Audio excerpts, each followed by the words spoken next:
Gishunge was here from 2018, if I'm not wrong. People don't miss bullets. Bullets miss people. This attack was purely planned through Facebook. You'd want as much intelligence as possible. And you'd want to get in the region where you're doing a lot of dynamic risk assessment for them and you're constantly being on top of things. A day before the attack, you get the facilitators running away. So when the attack is live, they are crossing the borders. We had the SWAT team, defusing or neutralizing the attackers. Obviously that led to recovery of firearms, grenade unexploded, cartridges, clearing the scene. I found all those things packaged. In order for us to defeat terrorism, then we have to defeat this networking.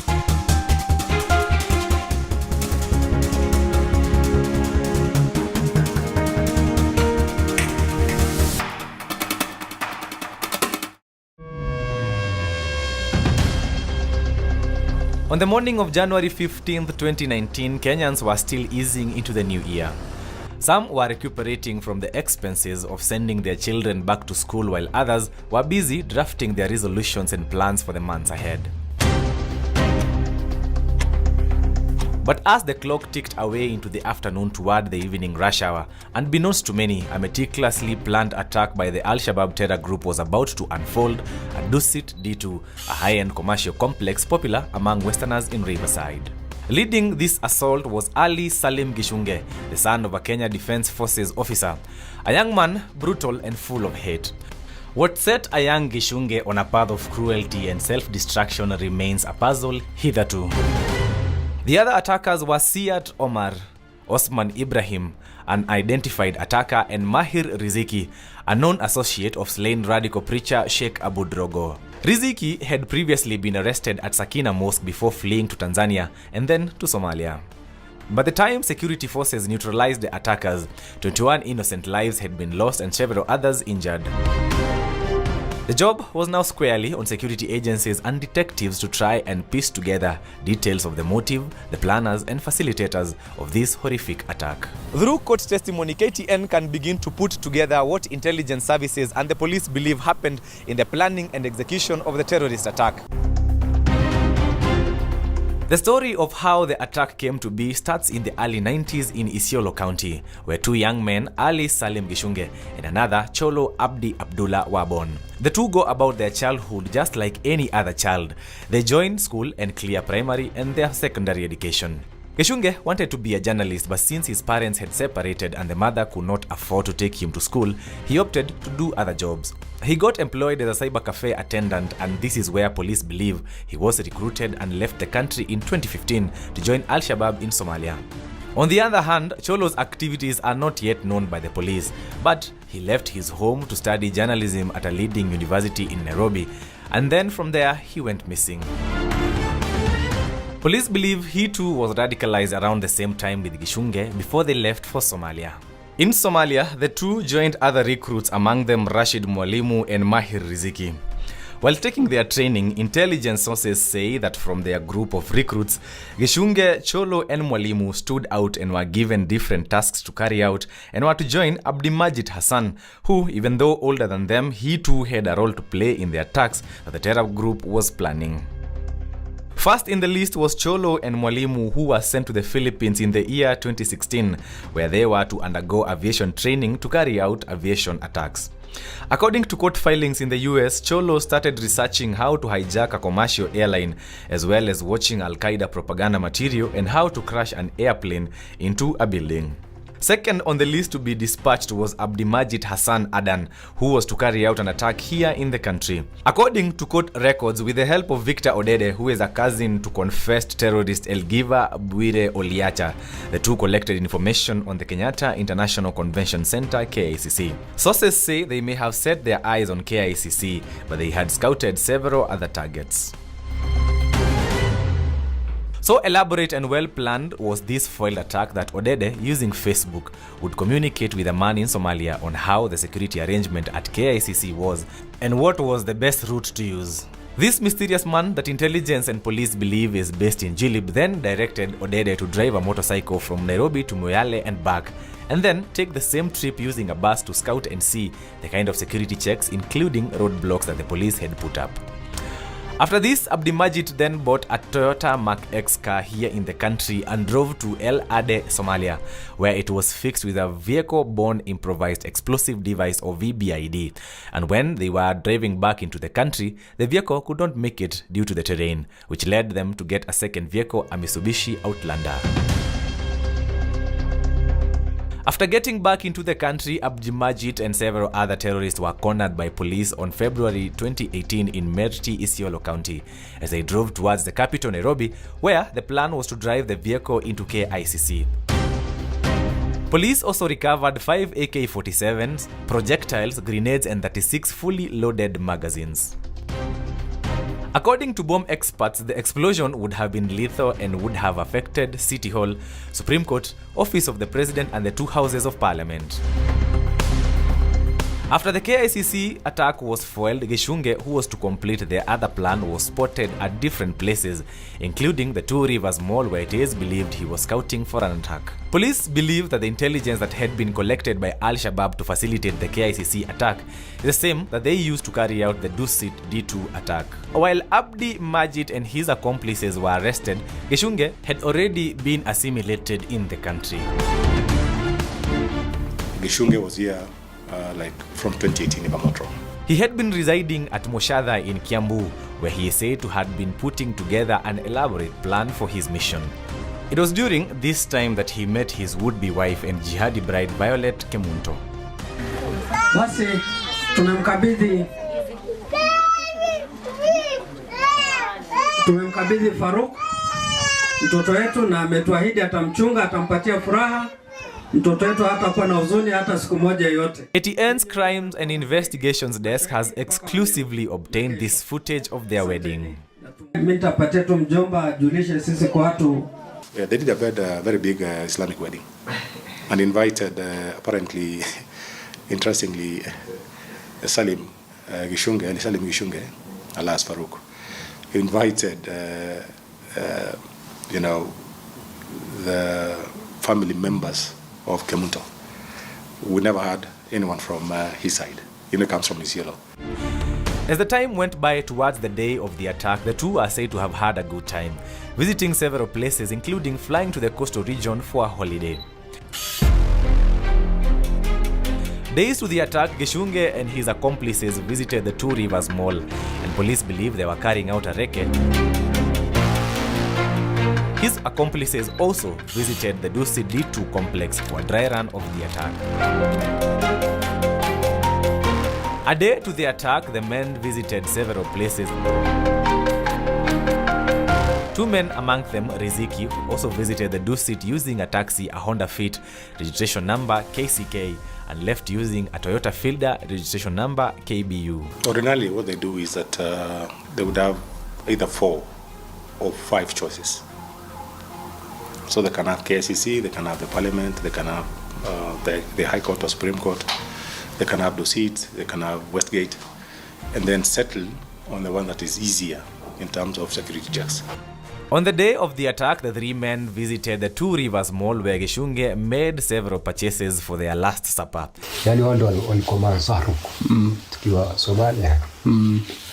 The men are emotional, knowing this could be their last day on earth in this video spread by Al-Kataib, Al-Shabaab's propaganda wing. There are promises of a better job, for Violet in Somalia or whatever it was, I don't know. And that's how now I convinced her to leave, because she left on 12th. Before Kemunto left for Somalia, days before the attack, Gishunge sold some of his household items and even sent some of them via parcels while the two kept in touch.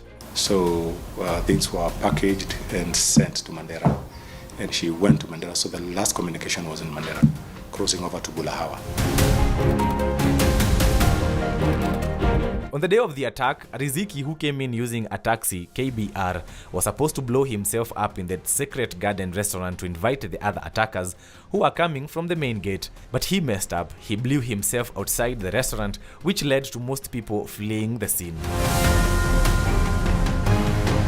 Dusit, they were prepared, they knew, because we do sensitization and all that.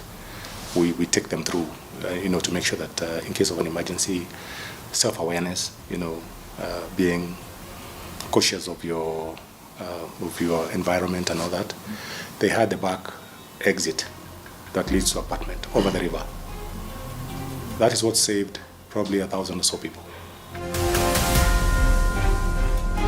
When his colleagues came, they found few people who were left in the complex. These are the 4 attackers led by Ali Salim Gishunge as they hit the DusitD2 complex, where they are shooting indiscriminately at anything that moves.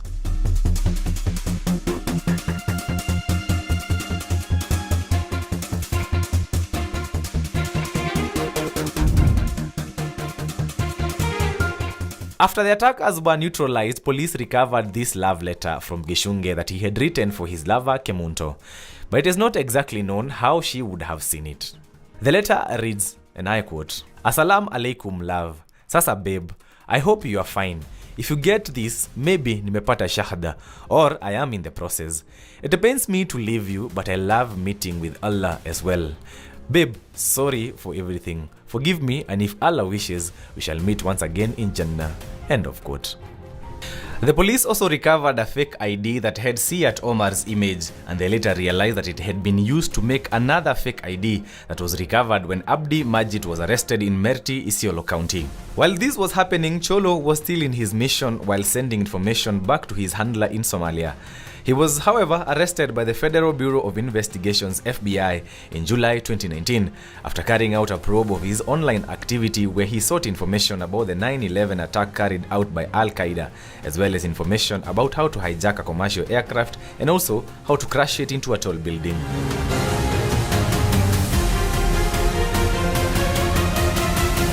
His arrest came 6 months after the DusitD2 attack, after the FBI found out that he had been in communication with Gishunge, and a man who was also found to have communicated with Gishunge, and who authorities believe was their handler back in Somalia. Cholo was in November 2024 indicted on all the 6 charges relating to terrorism and is set to be sentenced on March 10th this year. On the other hand, his colleague and fellow jihadist Rashid Mwalimu went missing after Cholo's arrest, and it is not yet known whether he is in the Philippines or he came back to Africa. Here in Kenya, the DCI have already issued an alert calling for anyone with information that may lead to his arrest to volunteer it. Regarding how the police responded to the attack, Byron Adera, a former Special Forces officer in the army, says inasmuch as Kenya has not been in its A-game in past attacks, the way they responded to the Dusit attack showed some improvement. When you brought people under that umbrella, the multi-agency setup, then it means that communication-wise was also really optimized for excellence. So then that was DusitD2. A number of reasons as well for the successes thereof. Apart from speed of action, what we'd call mobilization potential was there. But beyond that, the target itself was hardened. And you can attribute this to the fact that even the security was on the ground and the security programs kicking in that day within that setup were really okay. He says that the Reiki squad and the police in general did a commendable job of neutralizing the 4 attackers, adding that Kenyans came together for their own by providing information that turned out to be quite credible intelligence. You'd want as much intelligence as possible. And you'd want to get into the region where you're doing a lot of dynamic risk assessment for them, and you're constantly being on top of things, and practice a lot of initiatives. So any information that's flying left and center, back and forth, it gets into some funnel, and people just use it for relevance, and whatever can actually be putting that team on the ground to do an excellent job and have an edge over the other guy is still very vital. He points out that despite the police coming out in big numbers, some of the private firearm holders who were spotted at the complex may have unknowingly put their lives in danger. So it's not when you are home and you jump out and say, oh, you could be putting yourself or your own life at risk inadvertently. But we saw that. But if it finds you within the theater, like we saw in DusitD2 and we also saw in Westgate, quite a few individuals who have been exposed, and some of them have that military or police background, those ones are okay. According to Adera, if faced with a terror attack, the responses range from running, hiding, or fighting. But he adds that communication is key to help authorities know where to look for survivors. Times when you're up and close to the threat, and you know these guys are coming in to take no prisoners. They're coming in to mow people down. They're coming in for mass casualty. You're better off fighting against that threat. No amount of desperation is going to save you as well. So you could as well be better off starting with a fight. But you find yourself, and as we say, people don't miss bullets. Bullets miss people. So if you had a gunfire or had a crack, which is a bullet moving through the air, go past you, you're alive. At that particular point in time, the best would be to find the best route out, run away from that danger. But the running is also very, very important to be considered again, is the very fact that if you are running and you haven't located where the threat is coming from, then you could as well be running towards the threat. The National Counter-Terrorism Center is credited for the kind of response that Kenyans and the world saw at the Dusit attack compared to the 2014 terrorist attack on the Garissa University or the 2013 attack on the Westgate shopping mall. According to Fred Ndegwa, who is in charge of partnerships at NCTC, they have been at the center of the fight against terror, adding that their support mainly focuses on the aftermath. This center invests significantly in providing psychosocial support to families, including spouses and children of people that have either crossed over into theaters or people that have been radicalized and are in prison, primarily to address the psychosocial needs of those families and those communities, but also to prevent them from being vulnerable to radicalization and recruitment. From his assessment, Kenya is a safe haven, but the threat of terrorism is always lurking in the shadows. We have, for the most part, successfully contained that threat. We have ensured that there are no active cells within this country. We have also ensured that we do not suffer significant attacks. Terrorist groups are constantly planning. They constantly have us on their crosshairs, but because of a lot of the effort that has been put in place by law enforcement agencies, those threats have not manifested. But also importantly, the Kenyan people have together agreed that terrorism has no place in this society. He points out that from the normal issues that may have been attributed to the rise of terrorism cases and violent extremism, there's a new battleground that is on the horizon. Looking into the future, we are looking at emerging challenges such as climate change and the vulnerability that causes. We are looking at new and emerging technologies that can be exploited for terrorism and violent extremism. We are looking at unmoderated and unregulated virtual spaces that are then used to spread extremist narratives. We're looking at violent extremist groups morphing into different things. Currently we have a lot of religious ideologies being exploited. So it's likely that in future we shall have a lot of political ideologies as well. We shall have a lot of social issues being exploited for radicalization and recruitment. 3 men were arrested and arraigned in court over facilitating this attack. One of them, Mire Abdullahi, admitted to all charges that the state had preferred against him, and he entered a plea bargain with the state. The second one is Hussein Abdile, who the police say was used by the terrorists to make fake identification cards as well as birth certificates, had his defense hearing concluded. The third is Muhammad Abdi Ali, who the police say was key in facilitating this attack through the movement of money from Somalia to the terrorists, has his defense scheduled for 18th and 22nd of this month. The bloody DusitD2 attack remains one of Kenya's darkest chapters, a day when ordinary lives were shattered in an instant. Families lost loved ones, survivors carry invisible scars, and a nation still mourns. But in the midst of tragedy, there is resilience. The pain has not faded, but neither has the determination to fight back. Kenya's security teams remain vigilant, learning, adapting, and standing guard. Fred Kagonye, KTN.